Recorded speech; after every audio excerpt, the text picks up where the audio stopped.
Pagi-pagi sarapan roti. Belinya di Kediri. Kenalkan, saya Diva Ajeng Pramestuti. Dan saya Ani Dwi Ratnasari. Di sini kami akan mempresentasikan materi mengenai virus corona. Sebelumnya teman-teman tahu nggak sih apa itu virus corona?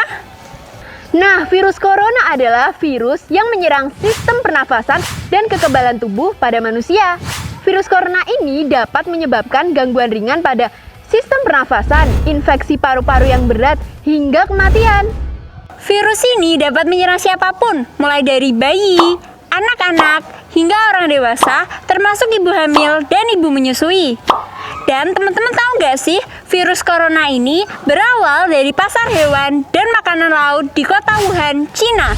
Orang yang pertama kali terinfeksi virus ini diketahui merupakan pedagang dari pasar tersebut. Berikutnya, proses penularan virus corona. Proses penularan virus corona memiliki beberapa mode transmisi, antara lain, yang pertama, kontak atau transmisi tetesan. Virus ini dapat menular saat berkontak langsung atau dekat dengan orang yang terinfeksi virus corona. Virus ini dapat menular melalui paparan batuk, bersin, atau berbicara langsung dengan orang tersebut. Yang kedua, transmisi melalui udara. Virus dapat menular pada saat melayang di udara. Namun dalam hal ini membutuhkan jangka waktu yang cukup lama. Yang ketiga, transmisi fometik atau saat seseorang menyentuh permukaan yang mungkin terkontaminasi oleh virus dari batuk atau bersin orang yang terinfeksi virus corona. Nah, virus ini berpindah melalui mata, hidung, atau mulut yang disentuh setelah menyentuh permukaan tersebut. Yang keempat, mode transmisi lainnya. Dari beberapa pasien telah terdeteksi bahwa urin dan feses termasuk ke dalam proses penularan virus corona. Dan yang kelima, hewan. Bukti saat ini menunjukkan bahwa manusia dapat menularkan virus corona ke hewan. Akan tetapi, belum ada bukti yang jelas apakah hewan dapat menularkan virus corona ke manusia atau tidak. Selanjutnya, saat seseorang terinfeksi virus corona, maka akan mengalami beberapa gejala, di antaranya, yang pertama, demam atau suhu tubuh di atas 38 derajat Celcius. Yang kedua, batuk. Dan yang ketiga adalah sesak nafas. Adapun gejala umum lainnya seperti batuk, kehilangan nafsu makan, kelelahan, produksi dahak, dan nyeri otot pada sendi. Dan gejala yang kurang umum diantaranya adalah flu, bersin, atau sakit tenggorokan. Teman-teman, virus corona ini dapat terdeteksi setelah 2 hari sampai 2 minggu lamanya. Namun, juga ada loh pasien yang tidak mengalami gejala atau biasa kita sebut dengan OTG atau orang tanpa gejala. Masa inkubasi virus corona biasanya terjadi selama 5 hari sampai 14 hari.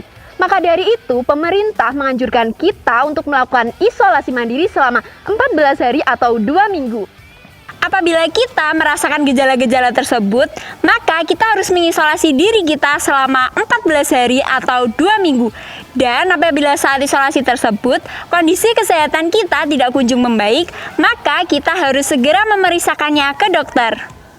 Nah, jadi teman-teman, agar kita dapat lebih mudah untuk memahami gejala-gejala dari virus corona, yuk kita nyanyi bersama-sama. 1, 2, 3. Virus corona meningkat pasiennya, tidak kenal umur dan juga gejalanya. Virus corona beragam gejala, tua atau muda semua bisa terkena. Muncul batuk berdahak, sesak nafas dan demam. Yuk hidup sehat agar kita selamat. Nah, jadi itu tadi teman-teman, lagu dari kami agar kalian dapat dengan mudah memahami gejala-gejala virus corona. Berikutnya, alasan virus corona menjadi wabah pandemi. WHO secara resmi telah menyatakan bahwa virus corona sebagai pandemi. Hal ini dikarenakan virus corona telah mengakibatkan banyaknya korban jiwa dan kerugian ekonomi di berbagai negara. WHO juga menekankan kepada semua negara untuk mengisolasi dan mengawasi masyarakatnya terhadap paparan virus corona. Selanjutnya, agar kita tidak terinfeksi virus corona, maka kita perlu melakukan beberapa upaya pencegahan. Di antaranya, yang pertama, mencuci tangan dengan benar menggunakan air mengalir dan sabun. Mencuci tangan ini bisa kita lakukan sebelum makan, setelah BAB atau BAK, dan lain sebagainya. Dan apabila tidak ada air serta sabun, kita dapat menggunakan hand sanitizer sebagai penggantinya. Yang kedua, menggunakan masker. Kita wajib menggunakan masker pada saat keluar rumah, baik di mana saja dan kapan saja. Hal ini dapat memutus rantai penyebaran virus corona dan juga untuk melindungi diri sendiri dan orang lain. Kita wajib menggunakan masker ya. Secara umum terdapat dua jenis masker efektif yang dapat kita gunakan untuk menghindari virus corona, yaitu masker bedah dan masker N95. Masker bedah adalah masker yang hanya dapat digunakan satu kali pakai saja, sedangkan masker N95 adalah masker yang digunakan sebagai alat pelindung diri atau APD oleh para tenaga medis. Yang ketiga, menjaga daya tahan tubuh. Menjaga daya tahan tubuh bisa kita lakukan dengan mengkonsumsi makanan yang sehat seperti sayur-sayuran, buah-buahan, kacang-kacangan, dan makan makanan yang berprotein tinggi. Seperti telur, ikan, dan daging tanpa lemak. Lalu kita juga bisa melakukan olahraga secara rutin, tidak merokok, istirahat atau tidur yang cukup, dan lain sebagainya. Hal tersebut dapat meningkatkan daya tahan tubuh kita loh. Yang keempat, menerapkan physical distancing dan isolasi mandiri. Hal ini dapat kita lakukan dengan cara tetap berada di dalam rumah, kecuali dalam keadaan yang mendesak.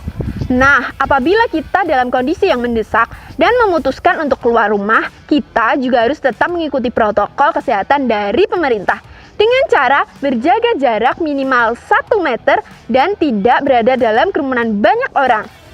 Dan yang kelima, membersihkan rumah secara rutin. Selain menjaga kebersihan diri, menjaga kebersihan rumah juga sangatlah penting di kala pandemi ini. Karena virus corona dapat bertahan hidup berjam-jam bahkan berhari-hari loh.